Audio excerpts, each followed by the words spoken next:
It's PRI 2010 and Edelbrock are down here making a big splash again with new products for the big block Chevy. I'm talking about the Big Vic 2 and I'm here with the man that helped design the whole thing, Rick Roberts. Fantastic piece of equipment, mate. The Big Victor 2 actually was an evolution from, obviously, the Big Victor.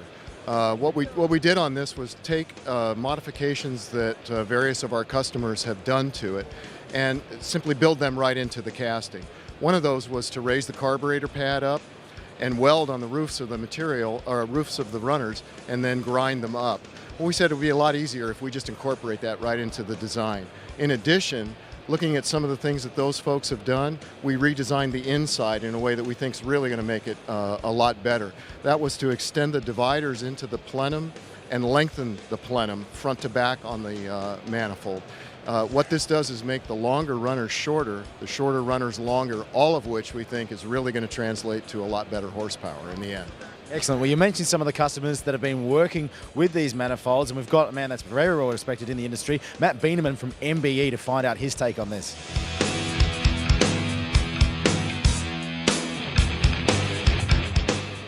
So Matt, you're very well respected in the industry. You've been a customer of Edelbrock's for quite some time. How is the Big Victor 2 spread port going to help you? The Big Victor 2 is going to help us because they've lengthened the dividers inside the plenum of the manifold. Now we can move the power bands where we want to be. So instead of before with the old version, we could only move the RPM range, let's say 400 RPM. Now, if someone runs 7,000 to 9,000 RPM, we can adjust that so the motor can run in those ranges. What are some of the big changes on the Key Victor 2 that you find are going to be most beneficial? Lengthening of the dividers, the raising of the end runners up into the plenum. Those are going to be certainly the keys to this being more successful than the 2801 already has been. Well, the Big Victor 1 was popular enough to start with. Why was that? When you look at the end runners, okay, what happens is the leading competitor, the end runners will lose as much as 10% flow compared to the center runners.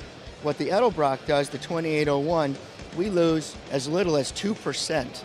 So we're at 8% here. So what happens is now the jetting in the carburetor is correct for all 8 cylinders instead of being just correct for the end runners, because the end runners on the old style manifolds, we always have to add a lot more jet to the carburetor to get fuel to the end runners because there's no signal going to the end runners, thus making the center runners rich. So now we make everything more efficient because there's more signal going to the end runners, which creates a more efficient motor, and that's why it makes 40 more horsepower. And can you show us how the Big Victor 2 differs from that? Yes, when we go to the Big Victor 2, now we're going to a whole nother range.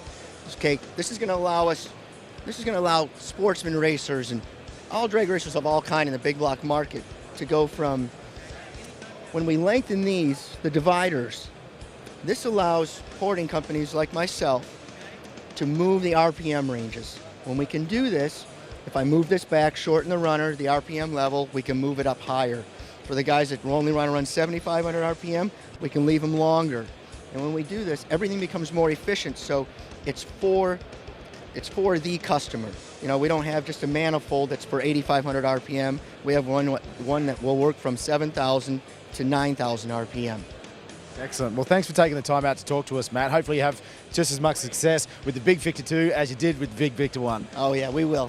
That's no problem at all. All right, if you need some more excitement on your big block Chevy, head to edelbrock.com to find out all about the Big Victor 2 spread port.